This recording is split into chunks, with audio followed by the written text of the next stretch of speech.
I'm Adam Watson. I'm Julian Watson. This is the Dark Center Mafia Power Hour. And today we're taking a look at The World Needs Heroes, issue number 1. This is a Milestone Dream Team book. I don't know what that means exactly, but had you ever read anything Milestone before this? No. Did you ever watch the cartoon Static Shock? No. Okay, Static Shock also appeared in, I think, like Justice League Unlimited, some stuff like that. It's a good cartoon. This character, Static, that's who Static Shock is based off of, or who he is. They just added the shock to the name, you know? Yeah. I knew a little bit about him going in this. The rest of this, I was lost. Yeah. And it turns out the reason for that is because this spins out of another comic.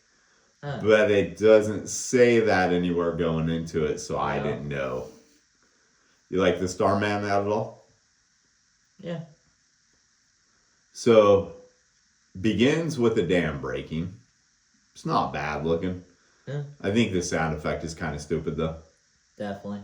I cannot for the life of me think how a dam breaking makes a kashoom sound. Yeah. And when the artist went through all this trouble drawing this, maybe it doesn't need a big ass stupid sound effect going across it. Yeah, it kind of takes away from the rest of it. Yeah. And then some stupid people built their town at the bottom of a dam. That is a dumbass thing to do. I know people do it in real life, but still, quit being so stupid. Don't buy a house that's at the bottom of a dam that's going to break someday during a lightning storm. I don't even know what broke that dam. Whatever the case, people's houses instantly start floating away. I don't know if that's what happens when dams break. Maybe. Enough water. Yeah, enough water, sure, yeah. Enough water, enough force. But it is kind of funny looking, like. Yeah. And then the sound effect, shh. Yeah. We don't need these sound effects. They need to tone back.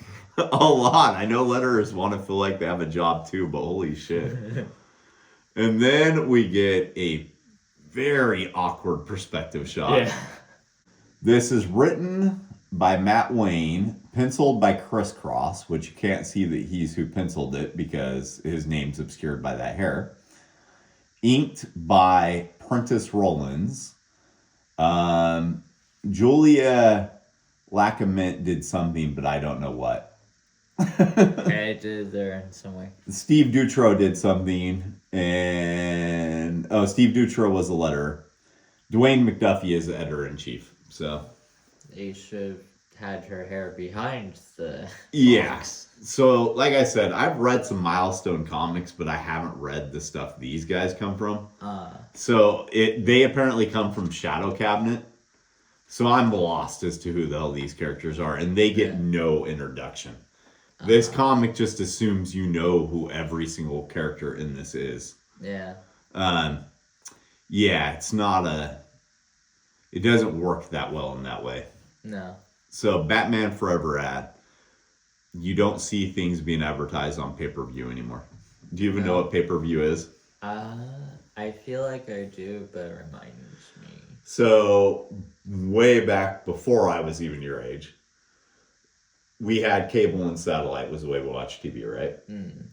And if you wanted to watch a movie that had left theaters but wasn't quite on like HBO or something like that, you had a pay-per-view channel, and when you wanted to watch that movie, you would call a phone number and tell them what time slot you wanted to watch it for, because they had like specific times that they could unlock it for. So say you wanted to watch like 7 o'clock showing, you'd want to call by like, I don't know, 6 o'clock, 6:30, something like that. Yeah. Tell them you wanted to watch it. They process all your credit card information or whatever, however they did it. I don't even remember at this point. And then it'd be unlocked at that hour for you to watch. Yeah. The world is better in ways now. So these characters are apparently named Donner and Blitzen. And when I saw that, I thought it was just somebody calling them that. Yeah. I thought they were calling off the teammates like they were reindeer. I did not get that their names actually are supposed to literally be Donner and Blitzen. Yeah. But they start zipping into the water. None of this is overly effective. No. They're like the perspective on this comic is off like pretty much everywhere. Yeah. Yeah, so this is Iota, who I don't know who that is either. No. And I don't know if like pink is a part of Iota's power or what, because everything Iota does is pink. I also don't think rocks falling into the water make a sound that sounds like plash, plash, plash. No. But whatever the case, they're going about just saving everybody. Yeah. That's good. You know, they should do that. Definitely. Do you like these trading cards at all? Or wait, this is actually a one-shot. I thought this was a trading card, but it's a pinup book. Oh. Do you like this at all? Not really. Yeah, I don't either. Some of the images actually look pretty cool. That one looks very cool. Yeah. The Dark Side one is okay. Scarecrow looks really cool. Yeah. I wonder if this was like... This is Bill Sienkiewicz right here. I wonder if this is something that's one of the comics that like collect the trading cards into like comic size. It kind of has that look about it. Yeah. So, yeah, they're just continuing to save people while really bad sound effects happen. Yeah. Wonder if the writer chose those or if the letterer did. They come across as somebody wasn't thinking when they put them in. Just put in random ass words. Yeah. Do you like this ad at all? It's alright. We're going to have to take a look at a Batman black and white comic at some point on this channel. Alright. This is self-contained stories that are done by the likes of these names. Oh. You see there are some really good names there. Yeah.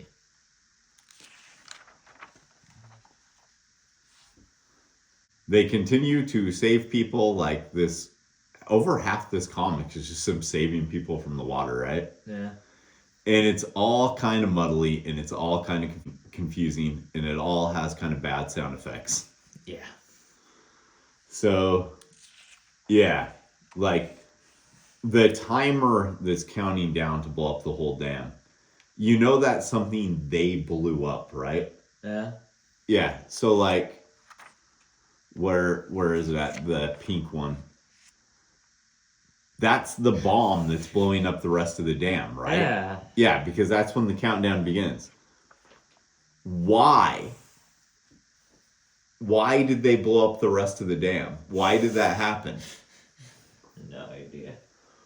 How did saving the people from the dam bursting get helped along by blowing up the dam, the rest of the dam? Make a blockage. Keep more water from... You think that I'm reading it wrong, that they're not blowing up the dam, that they're blowing up like rocks near the dam or something? Honestly, they're probably breaking or like blowing up both. Yeah, I don't know what the hell's going on. Me neither. But Iota seems to be like a Green Lantern style character, right? Right? Because I'm gonna say she, but I'm not entirely positive. Suddenly just talks to news reporters who are flying in a helicopter and they can somehow hear her. And it states that there's a pink jet, right? Right? Okay, we kind of see that right there. But in the vast majority of what you see here, you see a pink helicopter.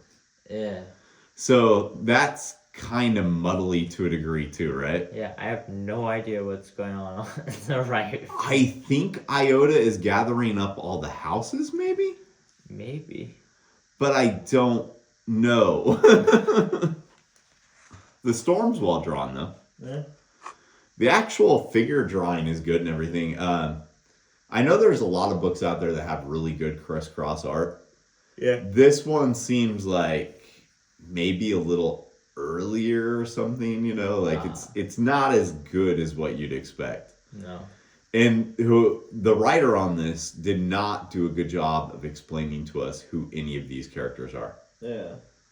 Yeah, like it takes this long before we even know they're from Dakota, which is the area that like Icon and those characters are from in the Milestone universe, the Dakotaverse. So, which you don't even know because you've never read Milestone books before, so No. it didn't fill you in on shit right there. Definitely not. Yeah, so then they're back at their hideaway HQ, whatever. And they're discussing how they need to add new members to the team. This one, whose name I don't know, that could be Blitzen, that could be Donner, I'm not sure, talks about how they could invite Icon into the group. Icon's not going to join this group. No. Do you like this ad at all? It's alright. I always think it's kind of weird when they split Yeah. amongst two things that don't necessarily look like they go together. No. And I know that says Catwoman the Cat File because I stared at it for a little while, right? Yeah. But when I first looked at it because of the weird lettering, I thought it said Catwoman the Cattle. Oh. Do you like this one at all? Yeah. I can vouch for at least the first 10 issues of this one. Oh. I haven't read past issue number 10, but I will say first 10 issues of Hardware are super solid. It's a really good title. Yeah, that's actually something I'm interested in taking a look at some point. Yeah, so then they go over the reasons why Icon and Rocket are not who they want on the team, but they don't really state what they are. Yeah. And then they call up Static's house where his mom answers, and they pose as high schoolers. Ah. Yeah, they pose as high schoolers. Doesn't really work for them, but this is the one part that's actually kind of funny. Ah. Because, you know, like the whole idea that this big bulky person is posing a high schooler, that is kind of funny, right? Yeah. Not like make me laugh out loud, just a little bit funny, right? Yeah. And then all of a sudden Static shows up, and then someone else who's purple, and then a big rocky guy named Payback. And apparently there were just reporters outside at all times. And there's stuff they're definitely talking about, but I don't understand any of it. Yeah. Yeah, it would have been nice to know that I had to read Shadow Cabinet before this. Yeah, the page on the left is extremely weird. Yeah, well, so is this. Yeah. Like, I get this is supposed to be a team shot, but everything is very bizarre in this one. Like, the perspectives are all skewed on damn near every page. Yeah. We took a look at that ad in another one, so I won't ask you about that. Yeah. Good facial expressions, though. Like Static making this face, that looks good. Yeah. Her facial expression looks good. Hers is kind of weird. Yeah. But all in all, you know, good facial expressions. And this page is where they finally fully go into the fact that these guys are like escaped refugees from whatever the Shadow Cabinet is. So it took that long in the comic before we find out what we need to know in order to understand this damn comic. Yeah. And they go into detail telling them how the guy who leads the Shadow Cabinet is basically like stealing people's powers and he's a real douche.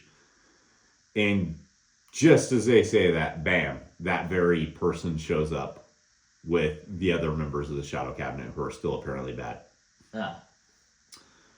Yeah. This all would make so much. Do you like this at all? It's alright. Yeah, it's interesting to me they got Malcolm McDowell for it, but that's about it. He's Alex in Clockwork Orange, amongst many, many other things. Yeah, so all in all, this comic made no goddamn sense to me. No. I definitely need to read all of Shadow Cabinet and possibly some of Static in order to understand this. Yeah. And maybe more, because I don't know where the purple chick comes from. Maybe she's from like later issue of Hardware I haven't read or something like that. This really relies on you knowing who the characters are before going into it. It's a bad number one issue. Definitely. But I am interested in reading Shadow Cabinet and seeing if I can figure it out. Because I can't say there weren't things I didn't enjoy about it. There are definitely things I didn't, like overuse of sound effects, all that type of shit. Definitely. But I do like a lot of milestone books. So I might return this one later on. Would you, or are you pretty much done with this? I went after reading this one. Fair enough. You got anything else? No. All right, let's go make some comics. We didn't create the comics that were featured in today's episode, but we did create these. Check out Ghost Assassin in the Cards and the Chihuahua Who Flew Away mini comic, both of which were written by me. The Chihuahua Who Flew Away was illustrated By me.